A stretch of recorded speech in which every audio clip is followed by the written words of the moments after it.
Jamais sans la grâce, une dévotion matinale proposée par l'Église évangélique de la grâce en collaboration avec l'Institut théologie de Cotonou.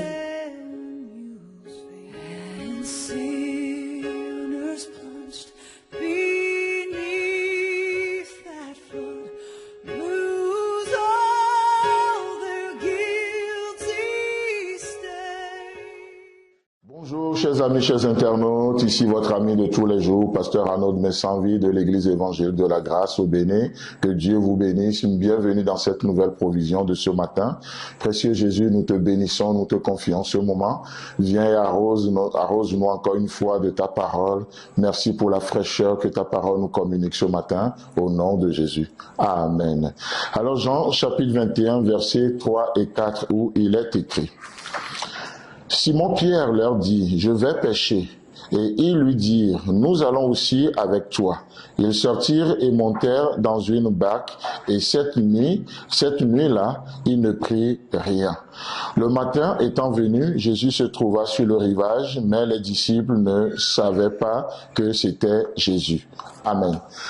Alors, chers amis, chers internautes, depuis la semaine passée, nous sommes dans ce chapitre, et je le rappelle encore une fois, le chapitre 21 de Jean, c'est un chapitre qui nous parle de la restauration. Les disciples, ici, comme on le voit, ils ont pris une mauvaise décision. Jésus-Christ était mort, et du coup, ils ne croyaient pas qu'il pouvait ressusciter comme il leur avait dit. Et donc, pour eux, l'affaire de Jésus, là, c'est fini. On n'en parle plus. C'est comme, voilà, une parenthèse de 3 ans et demi de marche avec lui. On a perdu 3 ans de notre vie, ainsi de suite. Imaginez toutes les interprétations possibles dans la tête des disciples. 3 ans et demi perdus de nos vies. Et donc, du coup, la chose extraordinaire qu'ils ont trouvé à faire, c'est de retourner à la pêche. Donc, c'est Pierre qui donne le ton ici. Pierre dit, je retourne à ce que j'ai toujours fait. Je retourne à mon ancienne vie. Je retourne à ce que j'étais au commencement. Je retourne dans mon autrefois, au lieu de vivre dans le maintenant que Dieu me donne.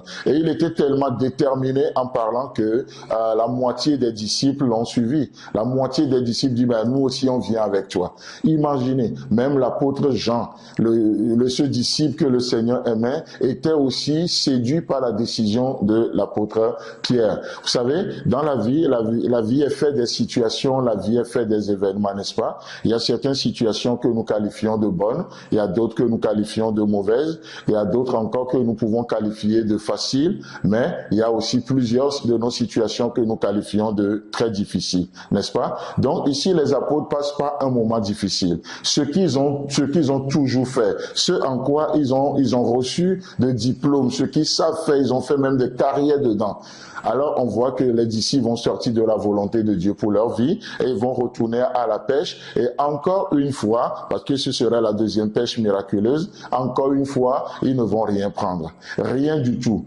Leur affaire là ne va pas marcher. Ils vont tourner en rond. Et la situation devient tellement compliquée. Ils vont passer toute la nuit comme ça. Alors, du coup, qu'est-ce qui se passe? Le verset 4 dit, le matin étant venu, Jésus se trouva sur le rivage. Écoutez bien la fin. Mais les disciples ne savaient pas que c'était Jésus. Alors, qu'est-ce qui se passe et qu'est-ce que j'aimerais vous dire ce matin? Ne laissez pas les situations vous définir qui est Dieu. Ne laissons pas nos moments difficiles nous aveugler sur la personne de Jésus. Dans cette journée, Jésus va passer. Dans cette journée, peu importe, peut-être tu es loin, peut-être que tu as même fait ton lit aux portes de l'enfer. Peut-être que tu as abandonné Dieu. Peut-être même que tu as démissionné. Tu ne veux rien savoir de lui. Et juste par curiosité, tu es en train d'écouter ce message. Mais je t'en supplie ce matin. Je t'en supplie par les compassions de Christ. Ne laisse pas tes moments difficiles t'interpréter qui est Dieu. La Bible nous dit dans les psaumes que même pendant le déluge, l'Éternel était assis sur son trône. Oh, les disciples ont laissé la situation difficile, en tout cas qualifiée de difficile, les définir qui est Jésus. Ils ont marché pendant 3 ans avec ce Jésus, mais voilà, dans une situation difficile, ils ont de la peine à le reconnaître. Ils ont de la peine à le reconnaître. Chers amis, chers internautes, notre Dieu est avec nous dans cette journée. Est-ce que vous allez le reconnaître? Peu importe la situation dans laquelle vous serez. Il dit, je suis avec vous tous les jours jusqu'à la fin du monde. Est-ce que nous reconnaissons sa présence aujourd'hui? Vous savez, à un moment donné, même avant cet événement, On voit Jésus donne le temps aux disciples, passons de l'autre bord, allez et je vais vous retrouver de l'autre côté. Mais qu'est-ce qui va se passer? Les disciples pensaient que Jésus va les retrouver de l'autre côté, et alors que Jésus va venir vers eux sur la mer, et du coup, ils vont faire une preuve qu'ils ne connaissent pas bien ce personnage. Certains, ils vont le prendre pour un fantôme. Et dit non, ce n'est pas Jésus, c'est un fantôme. Oh, après même sa résurrection, les femmes l'ont pris pour un jardinier. Ils l'ont confondu avec le jardinier. Or, c'était le Messie ressuscité. Chers amis, chers internautes, dans ta situation, Dieu est là. Dans ta situation, même si c'est une mauvaise décision, que tu fasses ton lit aux portes de l'enfer, il est là ce matin dans un seul but, te ramener à lui. Que Dieu te bénisse, laisse-le parler à ton cœur aujourd'hui. Amen.